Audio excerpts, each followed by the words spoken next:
주님의 이름으로 사랑하고 축복합니다. 오늘은 로마서 9장인데 이제 우리는 로마서의 네 번째 주제에 다다랐습니다.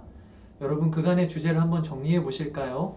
첫 번째 주제가 왜 복음이 모든 사람에게 필요한가 였고, 그리고 두 번째 주제는 복음의 내용은 무엇인가 였지요.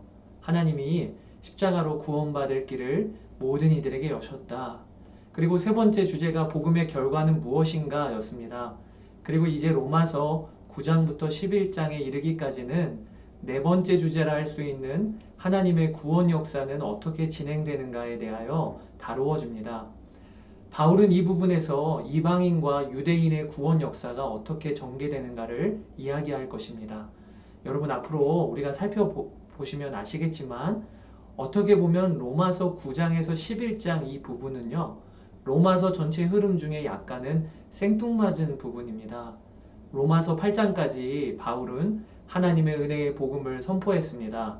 그리고 로마서 12장에 가면 1절에 그러므로 라는 접속사로 시작이 되는데, 이 그러므로는 로마서 1장에서 8장까지의 내용 전체를 받는 단어입니다.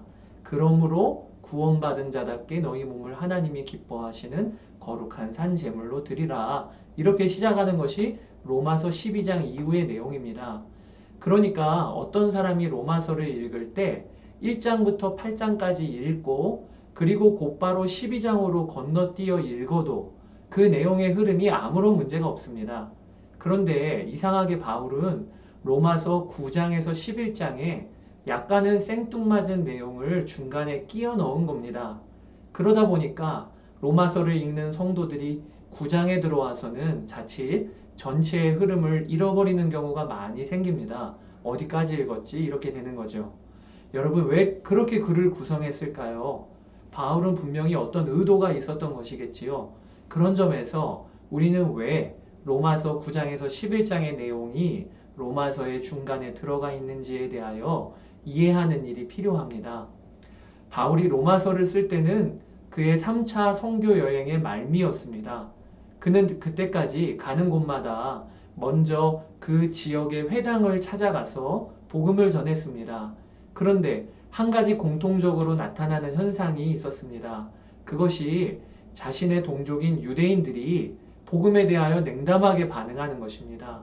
오히려 이방인들이 더 적극적으로 복음을 받는 일이 그리고는 벌어지는 겁니다. 바울은 이것이 참 감사하면서도 한편으로는 안타까운 마음이 있었습니다. 그러면서 바울에게는 한 가지 간절한 마음과 기도가 있었습니다. 그것이 내 동족 유대인들이 구원받을 수 있다면 내가 저주를 받아 그리스도에게서 끊어져도 좋겠다라는 것입니다. 마치 모세가 이스라엘 백성들이 죄를 지었을 때 내가 하나님의 책에서 지워질지라도 이 백성을 용서해 주십시오 이렇게 기도했듯이 바울도 그렇게 한 것이지요. 이런 바울의 마음과 기도를 아시는 주님이 바울에게 한 가지 놀라운 사실을 깨닫게 해주셨습니다. 그것이 로마서 9장에서 11장의 중요한 주제인 것입니다. 이방인들이 복음을 받고 유대인들이 배척한다 해서 하나님이 유대인들을 버리신 것이 아니라는 것입니다. 하나님은 유대인들을 자신의 백성으로 삼으신 일에 후회가 없으세요. 다만 유대인들과 함께 이방인들도 살리시려는 하나님의 구원 역사를 이루시기 위해서 지금 유대인들의 마음에 있는 딱딱한 완악함을 허용하고 계시다는 것을 바울이 하나님의 마음을 알게 됩니다. 계획을 알게 됩니다. 그래서 로마서 9장에서 11장에서 밝히는 하나님의 구원 역사를 기록한 것입니다. 복음은 유대인들의 완악함으로 인해 이방인들에게 흘러가게 되었습니다. 그러나 거기서 끝이 아닙니다. 이방인들이 하나님의 백성이 되는 것을 보면서 유대인들의 마음에는 시기가 일어날 것입니다. 그리고 그렇게 시기함으로 굳게 닫혀있던 유대인들의 마음이 열리고 결국에는 그들에게도 복음이 흘러가게 될 것입니다. 하나님은 유대인들을 포기하거나 버리지 않으셨습니다. 오히려 그들에게 가장 적합한 방법으로 복음이 들어가게 하신 것입니다. 바울은 이 하나님의 구원 역사에 대하여 알게 됩니다. 그리고는 11장 말미에서 하나님의 지혜와 사랑을 뜨겁게 찬양할 것입니다. 여러분, 로마서 9장에서 11장은요. 이방인과 유대인의 구원 역사에 담긴 하나님의 지혜와 신실하심을 매우 감동적으로 담고 있습니다.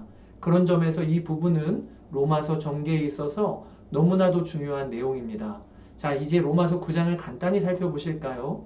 유대인들은요, 율법을 받고 하나님과 언약을 맺은 백성들이었습니다. 그런데 복음이 선포되니 유대인들은 구원에서 제외가 되고 오히려 이방인들에게 복음이 흘러갑니다. 이것을 보면서 어떤 사람이 질문을 한 것 같습니다. 이렇게요. 하나님이 유대인을 자기 백성 삼으신다고 약속하셨는데 이제는 그 약속이 취소가 된 건 아닌가요? 바울은 이 질문에 대하여 곧바로 대답을 합니다. 하나님의 말씀이 폐하여진 것 같지 않도다. 6절입니다.